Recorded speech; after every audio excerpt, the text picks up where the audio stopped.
ایک بزرگ کی بات لکھی جو تابعی ہیں، وہ فرماتے ہیں کہ ان بزرگوں کا طریقہ یہ تھا کہ وہ لوگوں سے چھپ کے پہاڑ کے پیچھے عبادت کرتے تھے، اور پوزیشن ان کی یہ تھی کہ کسی سے ملتے نہیں تھے، بالخصوص فجر کی نماز سے لے کر عصر کی نماز تک بکریاں رکھی ہوئی تھیں، ان کو چراتے رہتے تھے فرات کے کنارے اور نفل پڑھتے رہتے تھے۔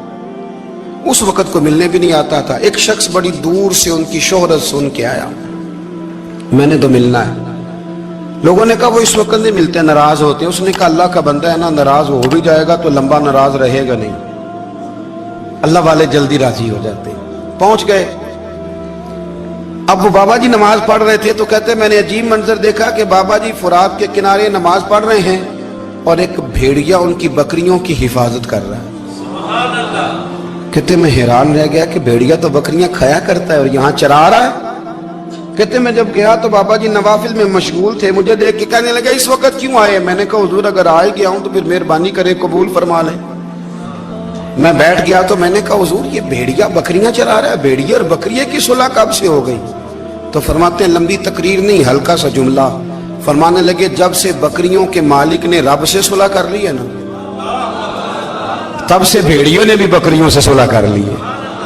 بکریوں کے مالک نے رب سے صلح کر لی، گناہ چھوڑ دیے، اس کی فرما برداری میں آ گئے۔ اب پھر اسے بکریاں چلانے کی ضرورت نہیں رہی، بکریاں نہ اب بھیڑیا چراتا ہے۔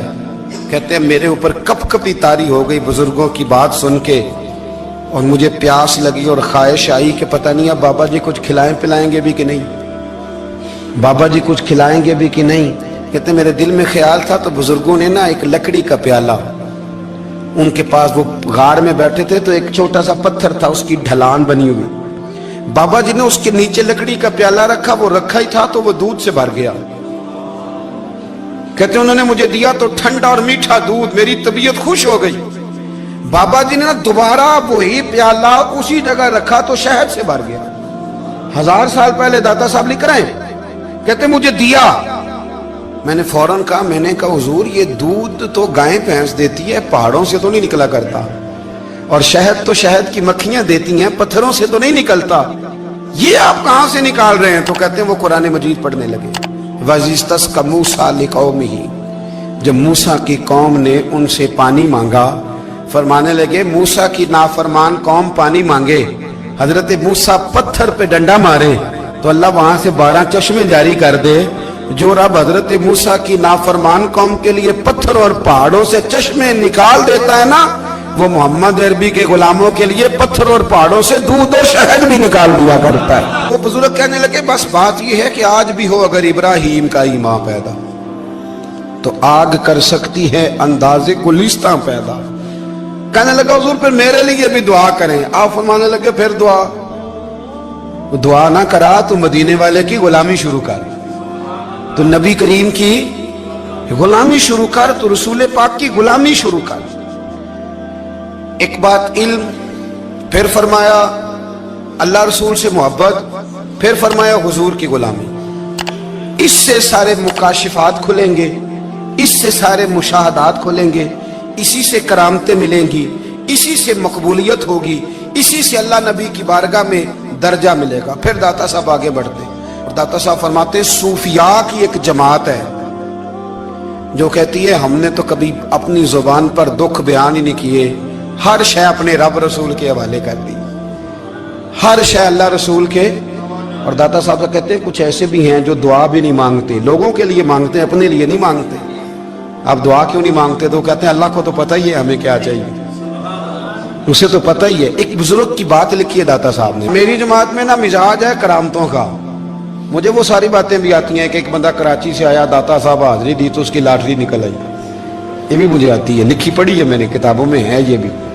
ایک بندہ، یہ ساری باتیں نا آتی ہیں کرامتوں میں، بڑی ساری چیزیں لوگ بیان کرتے ہیں کہ میں وہاں آیا اور میں نے حاضری دی تو موج لگ گئی، یہ ساری باتیں آتی ہیں۔ ہمارے پرانے بزرگ اور بھی قصے سنایا کرتے تھے، ساری ہمیں چیزوں کا پتہ، پر جو عنوان ہے نا وہ حضرت شیخ ابو نور کہتے ہیں کہ ایک بندہ داتا صاحب کے مزار پہ گھوم رہا تھا، داتا 10 روپے دے، 10 روپے دے، 10 روپے دے، تو ایک بندہ بڑی دیر سے اسے دیکھ رہا تھا، وہ کہنے لگا داتا نے تجھے کیا دینا ہے، ادھر آ میں دوں۔ اس نے 10 دیے، بندہ بڑا حسین تھا، ہنس پڑا، कहने लगा दाता तेरे भी सदके जाऊं। दिन आने लगा तो मुनकर से ही दिलवा दिए, जो नहीं मानता उसी से दिलवा दिए।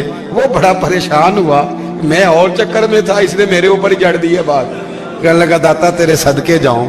तो ये सारी बातें किताबों में मौजूद है, लोगों ने अपने अपने मुशाहिदात जो जिसके साथ पेश आया उसने बयान किए हैं। बहुत सारी बातें काबिले बयान हैं, पर जो उन्वान है मैं उस पर रहना चाहता हूँ। दाता साहब रहमतुल्लाह अलैह फरमाते हैं हमारी तालीमात हैं कि अपने दुख दर्द दुनियादारों से बयान नहीं करने, सवाल का दरवाजा लोगों के सामने खोलना। अल्लाह वालों से कहेंगे कभी कहना होगा तो दुनियादारों से कहना। कहते हैं शेख अहमद नाम के बुजुर्ग थे, सारी जिंदगी किसी को काम नहीं बताया, सारी जिंदगी बड़ी मुश्किलात आई, पर कभी अपनी जात पर सवाल का दरवाजा नहीं खोला। एक ऐसी मुश्किल आई कि जो हल ही नहीं होती थी। किसी ने उन पर कोई इल्जाम लगा दिया। अबू मुस्लिम नाम का एक बादशाह था, उसकी हुकूमत थी, उसने पकड़ के कैद में डाल दिया। अब कैद में है, जुर्म लग गया है, फर्दे जुर्म आयद हो गई है, जेल में है। लोग कहने लगे हजरत जी अपनी सफाई में कुछ कहें, और मानने लगे सारी जिंदगी बंदों से कुछ नहीं कहा। अल्लाह रसूल को पता है मैं बेगुनाह हूं, मुझे कहने की जरूरत नहीं। दाता गानी बख्श अली हजवेरी ने लिखा है, दाता साहब कहते हैं तू यकीन कामिल तो पैदा कर, तू ईमान तो पुख्ता कर। दाता साहब कहते हैं वो अबू मुस्लिम जो बादशाह था वो नेक आदमी था, उसे रात को ख्वाब में नबी करीम की ज़ियारत नसीब हुई, और हुजूर सैयद आलम सल्लल्लाहु अलैहि वसल्लम फरमाने लगे तूने अल्लाह का एक नेक बंदा जेल में डाल दिया, डर नहीं आता, वो तो बेगुनाह है। बादशाह आधी रात को खुद उठा। दादा साहब फरमाते हैं किसी गार्ड को नहीं भेजा, पुलिस वाले को नहीं भेजा, जेलर से नहीं, खुद गया, जाके जेल का दरवाजा खोला, दरवाजा खोल के उस दरवेश को आजाद किया। कहने लगा बाबा जाओ, मुझे पता चल गया बेगुनाह है। बाबा जी सलाम करके जाने लगे तो बादशाह फिर आगे आया, हाथ बांधे, हाथ चूमे, कहने लगा हुजूर आप बड़े नेक हैं, मेरे लिए कोई हुक्म हो तो बताइएगा, मेरे लायक को खिदमत हो तो बताइएगा। तो शेख अहमद फरमाने लगे तुझे अभी भी समझ नहीं आई, तुझे अभी भी नहीं समझ आई। कहने लगा हुजूर क्या? फरमाने लगे जो तहज्जुद के वक्त तुझे उठा के मुझे रिहा करने भेज सकते हैं वो मेरी कोई जरूरत बाकी रहने देंगे? मुझे कोई जरूरत पड़ेगी किसी और को कहने की? जो तहज्जुद के वक्त तुझे उठा के भेजते हैं कि जा खोल जाके दरवाजा, वो जरूरत रखेंगे मेरी? जरूरत मुझे रहेगी कि मैं तुझे और कोई काम, अभी भी तुझे समझ नहीं आई? तो दाता अली अजमेरी रहमतुल्लाह अलैह फरमाते हैं असल में हमारी तबीयत है, हमने बंदों से दिल लगा लिया है।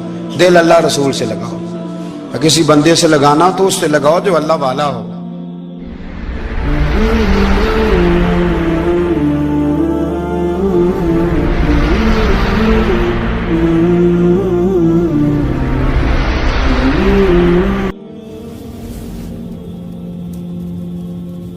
ये वाला रंग तेरे अंदर कोई नहीं। अबू सुफियान आए उन दिनों जिन दिनों हालात बड़े कठिन थे, इख्तलाफ शिद्दत का था। अबू सुफियान आए हुजूर की बारगाह में। आए किस लिए? मक्के में कहत पड़ गया है, बारिश नहीं होती। उधर उस समामा बिन असाल यमामा कबीले के सरबराह कलमा पढ़ के मुसलमान हो गए। सारी गंदम उस कबीले से आती थी। समामा कहने लगा तुम मेरे मुस्तफा को नहीं मानते, कोई गंदम नहीं, भाग जाओ। एक बारिश कोई नहीं, दूसरी गंदम कोई नहीं। अबू सुफियान तड़प के दरे रसूल पे हाजिर हुए। अभी थोड़े दिन गुजरे हैं, ओहद में हुजूर के दांत शहीद किए। अभी थोड़े दिन गुजरे, हुजूर को सताया है। अभी थोड़े दिन गुजरे, हजरत अमीर हमजा का कलेजा निकाल के चबाया है। अभी थोड़े दिन गुजरे, हजरत अनस बिन नजर की गर्दन काटी। अभी थोड़े दिन गुजरे, अब्दुल्ला बिन जहश के टुकड़े किए। अभी थोड़े दिन गुजरे, हुजूर को सताया है, तड़पाया है। पर हजरत अली शेर खुदा फरमाते मैं मानने वाला उस रसूल का हूं इसके दांत शहीद हो गए। ओहद के अंदर सारी दाढ़ी लहू से भर गई। फरमाते मैं रो पड़ा और मैंने कहा महबूबा आप नहीं मुझसे बर्दाश्त होता, दुआ करें अल्लाह इन पे अज़ाब नाज़िल करे। उठाए हाथ, आप दुआ करेंगे तो अल्लाह तबारक व तआला दो पहाड़ियों में पीस डालेगा। हजरत अली कहते हैं मैंने अर्ज की तो हुजूर ने हाथ उठाए और दुआ क्या दी, अल्लाहुम्मा हदी कौमी फइन्नहुम ला यअलमून। ऐ अल्लाह मेरी कौम को हिदायत दे दे, ये जानते नहीं ये क्या कर रहे हैं। अल्लाह इन्हें हिदायत दे।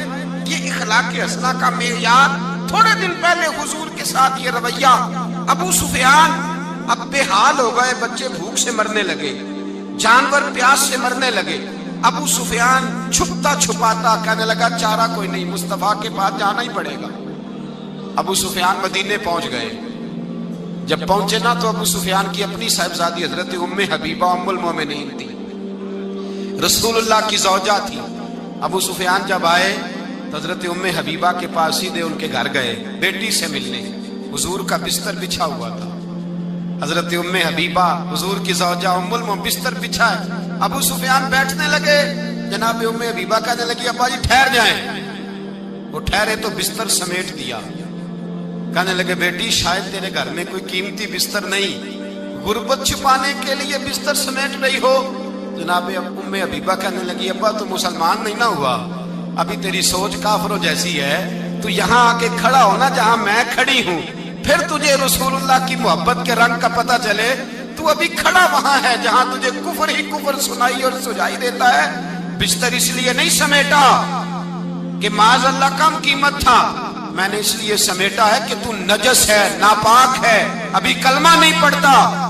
और ये उस रसूल का बिस्तर है कि जो बिस्तर में मौजूद होते हैं तो जिब्रील अमीन कुरान लेके तशरीफ ले आते हैं। तेरा वजूद इस काबिल नहीं कि यहाँ बिठाया जाए। नबी पाक सल्लल्लाहु अलैहि वसल्लम की बारगाह तक अबू सुफियान आए। अबू सुफियान कहते मुझे उम्मीद नहीं थी, अभी सोच नहीं ना बदली थी, कहते मुझे उम्मीद नहीं थी, मेरा ख्याल था वो शिकवे करेंगे, शिकायतें करेंगे, वो कहेंगे तुमने भी तो बड़ा कुछ किया है ना। अबू सुफियान कहते हैं मैं कुर्बान जाऊं, मैंने ये रंग देखा तो मदीने की फिजा वैसे ही बड़ी ठंडी थी, लेकिन मुस्तफ़ा करीम के साथ जब मैंने बात की तो मेरे वजूद पर गिरिया तारी हो गई, मेरे ऊपर कैफियत तारी हो गई, मैं तड़पने लगा। कहते मैंने कहा महबूबा मैं आया हूं, आपका कलमा पढ़ते ही समामा ने गंदम बंद कर दी है, बारिशें रुक गई हैं, मक्के के लोग भूख और प्यास से मरने लगे हैं, महबूबा बेटियां रोती हैं, या रसूल अल्लाह माएँ उनकी छातियों में दूध खुश्क हो गया है, बच्चे बिलकते हैं। अबू सुफियान कहते हैं मैं दुश्मन था, सारे मक्के के लोग दुश्मनी करते थे, लेकिन जब मैंने ये लफ्ज कहे ना अचानक मेरी नजर उठी तो मुस्तफा करीम की तो आंखें आंसू बरसा रही।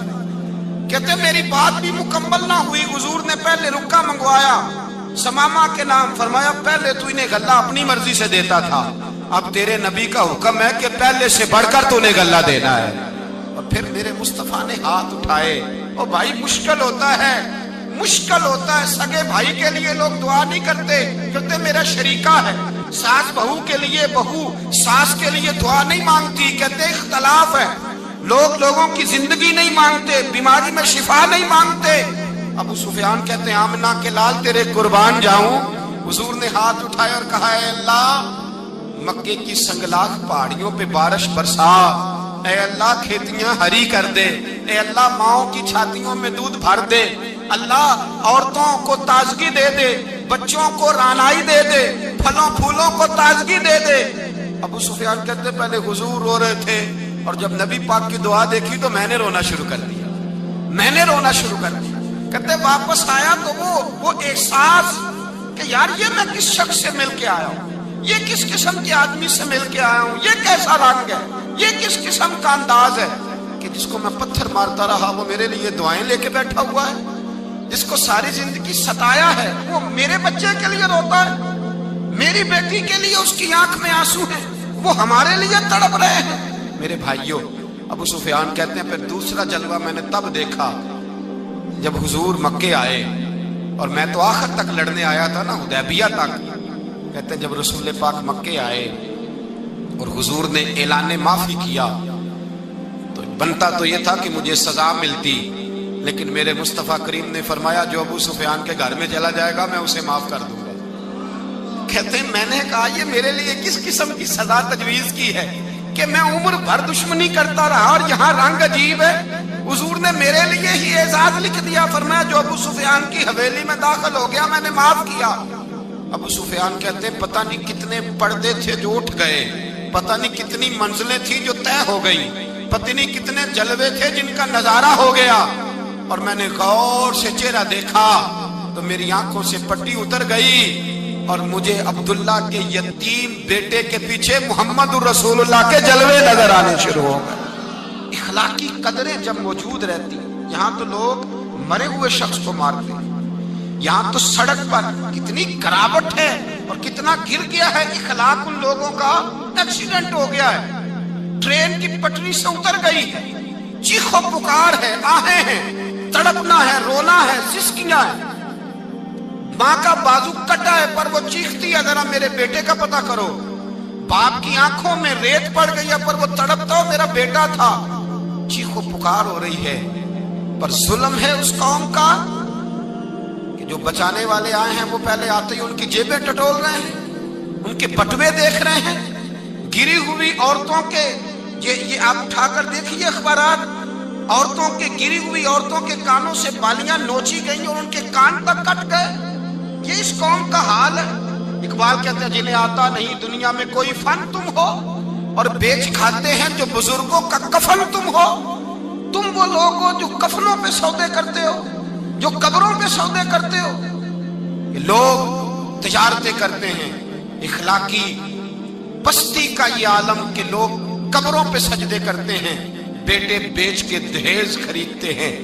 غریب کی بیٹی روز تڑپتی ہے، روتی ہے، روز سسکیاں لیتی ہے کہ کہاں سے وہ دروازہ کھلے گا جب میں بھی جب سہاگن ہوں گی، جب میرا باپ بھی عزت کے ساتھ مجھے رخصت کرے گا۔ اور غریب آدمی بیٹی کی شادی کے بعد اتنا دکھی رہتا ہے، وہ بھی کم ہی لوگ جانتے ہیں، وہ بھی وہی لوگ جانتے ہیں جو اس منظر سے گزرتے ہیں۔ ہمارا اخلاقی معاملہ اس قدر زیادہ تباہی کا شکار ہے۔ میرے مصطفیٰ کریم سید عالم نور مجسم صلی اللہ علیہ وسلم جذبات کا خیال رکھتے، احساسات کا خیال رکھتے، تصورات کا۔ او بھائی، اس سے بڑا اخلاق کا مظاہرہ کہاں سے لینے جاؤ گے؟ کہ آمنہ کے لال فرماتے ہیں میرا دل کرتا ہے نماز لمبی پڑھاؤں، نماز اللہ کی نماز، دل کرتا ہے لمبی نماز پڑھاؤں، میں لمبی لمبی صورتیں تلاوت کروں، میں کھل کے رب کریم کا قرآن پڑھوں، میں اللہ تبارک و تعالیٰ کے قرآن مجید کے ذائقوں میں کھو جاؤں۔ لیکن حضور فرماتے ہیں نماز میں کسی بچے کے رونے کی آواز آتی ہے، کسی بوڑھے کی ہائے کی آواز آتی ہے، کسی بیمار آدمی کی ہائے کی آواز آتی ہے۔ نبی پاک فرماتے ہیں میں اللہ کی نماز چھوٹی کر دیتا ہوں، اللہ کے بندوں کا خیال کرتا ہوں۔ میں رب کی نماز چھوٹی کر دیتا ہوں، رب کریم کے بندوں کا خیال کرتا ہوں۔ خدا کے بندے تو ہیں ہزاروں، بنوں میں پھرتے ہیں مارے مارے، میں اس کا بندہ بنوں گا جس کو خدا کے بندوں سے۔ میرے حبیب کریم سید عالم صلی اللہ علیہ وسلم نے فرمایا اللہ کریم نے بندے کو، مخلوق کو پیدا کرنے سے پہلے جو تحریر سب سے پہلے لکھی تھی نا، اللہ نے اپنے پاس جو جملے سب سے پہلے لکھے تھے بندے بنانے سے بھی پہلے، وہ فکر یہ تھے کہ ان رحمتی سبقت اعلی غضبی، رب کریم نے لکھا تھا بے شک میری رحمت زیادہ ہے، میرا غضب زیادہ نہیں ہے۔ اس نے لکھا تھا کہ میری رحمت ہمیشہ